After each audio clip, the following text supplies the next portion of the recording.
Welcome to 15 Minute Theatre, the only review show that squeezes a whole production into 900 seconds.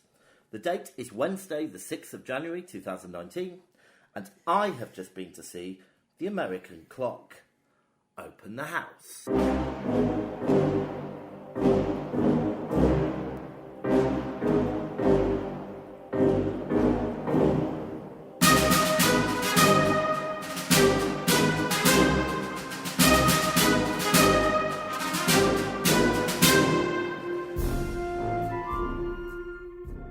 Hi Vix. Bonjour Jimbo. How are you? I am pretty good, thanks. How are you? Well, that's not what I heard. What did you hear? I heard you weren't well. Who told you that? You did, when you stood me up for the theatre. Oh, when did I... I had a bad knee. I know. Still got a bad knee. I'm sorry to hear that. It's alright, it's fine, I can still walk. Okay, but so it meant that I went to the theatre without you. Solo. Well, I got somebody... With someone else? With somebody else. You traitor. I'm sorry about that. I had a bit of trouble with this play. What was the trouble? Well, my friend who I went to see it with... Yeah.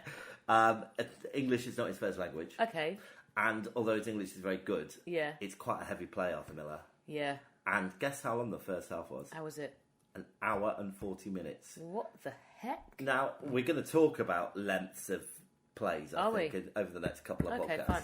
But I think that's too long. How long was the second half? Well, I didn't see the second half on the first attempt. Okay. I then Why not? Because the first half was so long. It was a bit grueling, I thought. Okay, for your friend that... yes. Okay, yeah. So, I then got tickets to go and see it again. Yeah. So far, this is a pretty thrilling podcast. Well, unfortunately, I didn't get to go that time. Why not? Because of circumstances. Oh my goodness. So, I finally got tickets again. How much money have you spent on this? Don't ask. Because I'm really... The old Vic, you know they're like angling for new toilets at the moment. You've just contributed quite heavily. Anyway, I saw the second half. Did you? Another hour.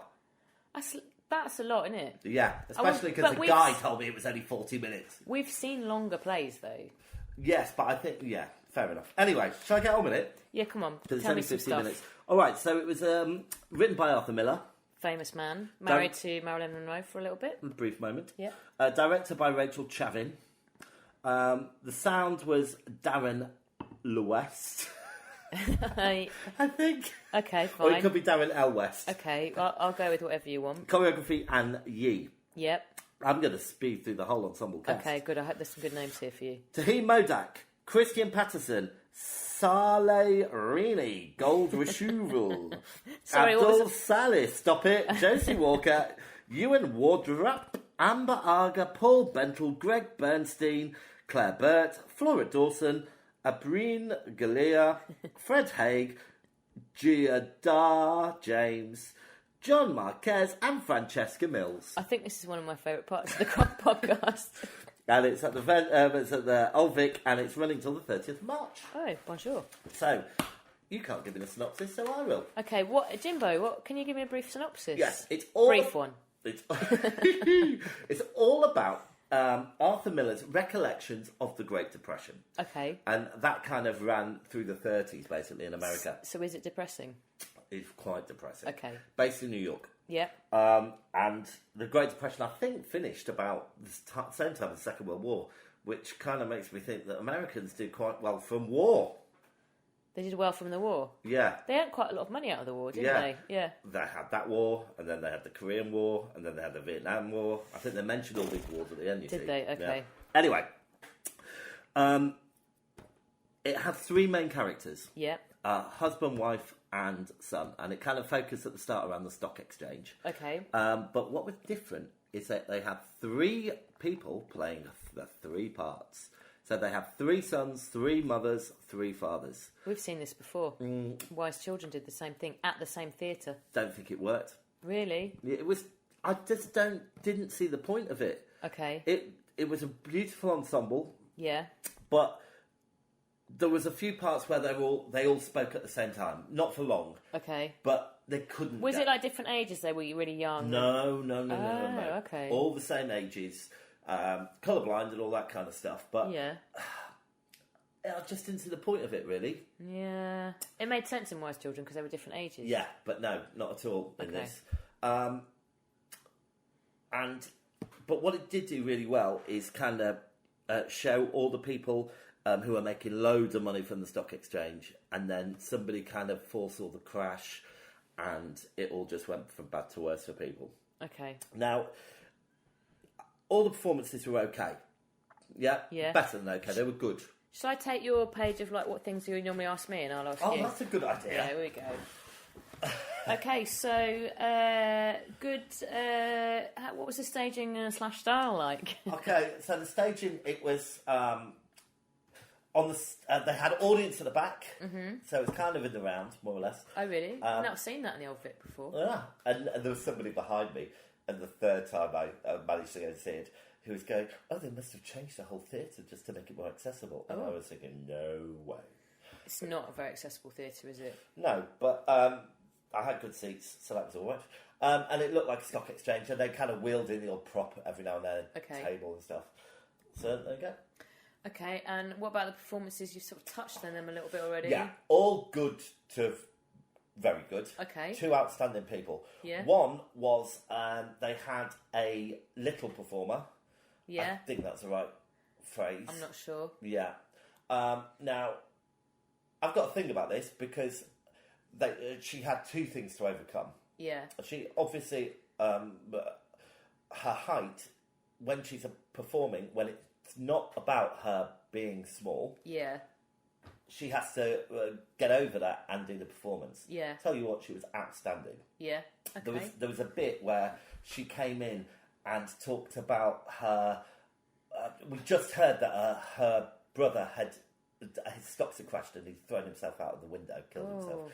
And she came in, she played this 70-year-old girl, and she went, "Excuse me, it's so nice here, and I haven't got any money, all the money's gone, and have you seen my brother?" And I tell you what, it was such a startling performance. You've really sold it to me with that. Yeah, and who was the other one?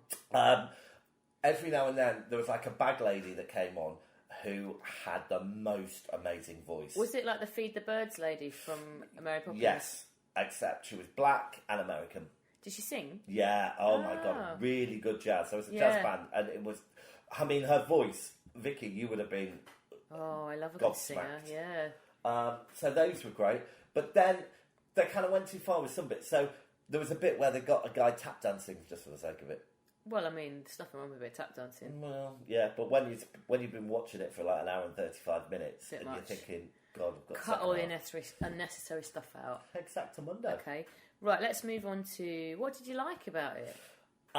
I liked the stories, and I liked the slow decline. So, the mother, she had like diamonds to start with. And they all went, and the one thing she wanted to keep hold of was her piano. Where did they go? Someone steal them? She sold the pawn. Oh, goodness. The one thing she wanted to keep hold of was a piano. Yeah. And then that went at the start of the second act. Oh, okay. And what did you not like about it? The length. Okay. And what about the plot? Was it a good plot? No, it wasn't really. It was kind of a sequence. It really was a sequence of different scenes which depicted it. Because Arthur Miller's pretty good, isn't he? Do you think it was a bit dated? I think as a historical piece, and I know it seems odd to say historical when it's so modern, but a historical piece looking at the Great Depression. That's like, not far shy of being 100 years ago. Okay, so maybe it's historical. So yeah, it was good for that. Yeah. What about special effects, lighting, anything to shout about there? Nah, not really. Okay. Sound of music? Obviously, Sound of music? Sound of music. Sound and music. Obviously, we talked about the brilliant jazz singer. I don't like jazz, as you know. Oh, I didn't realise you hated it. Well, I don't like the whole... Not all jazz is like that. No, and I realised that because this was great. It had a very... similar music as in a film that you might have heard of, The Shining. I've heard of that film, yeah. Yeah. Here it's pretty good. It's pretty good. Any standout moments? Stand-up moments? Well, I think when that performer was talking about the death of her brother and just her naivety, she was going, "I've had to live on chocolate bars." I really like your accent. It's not going to offend anyone just ever. Like that. It's not going to offend it. That's a perfect rendition. It's pretty good. You didn't hear her. I didn't hear her, anyway. That's enough of that nonsense, isn't it? Yeah, Your okay. waffle. Let's have a little break. Oh, okay.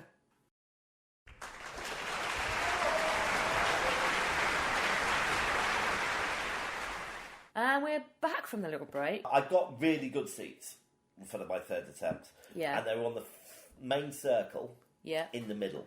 Is that the grand circle? Let's call it the dress circle. We're coming to the scoring Ooh. stage now. I get complete control. I can make it the highest thing ever. I know.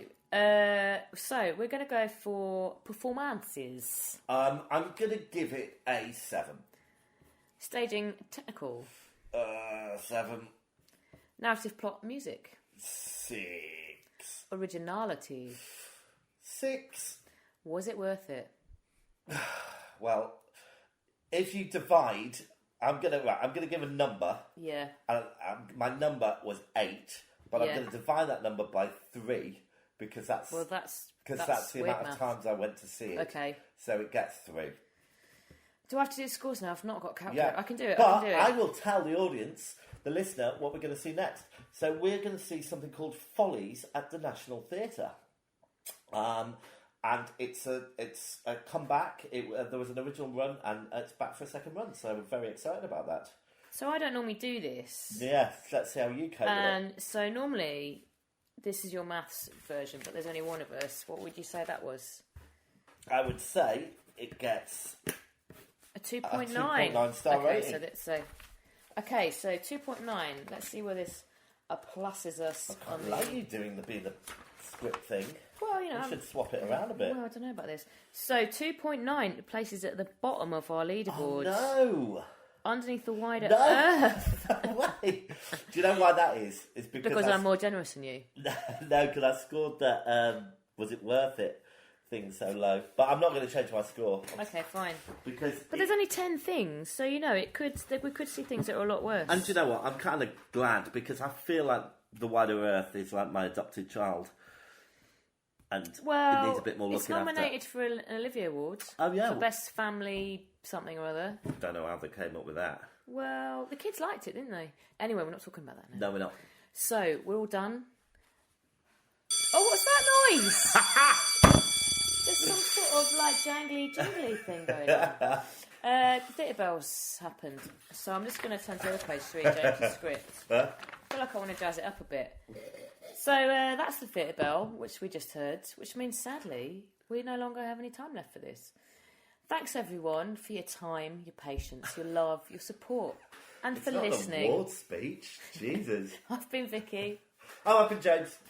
So the curtain's down, the theatre's dark, and that was 15-minute theatre. Good night. Good night.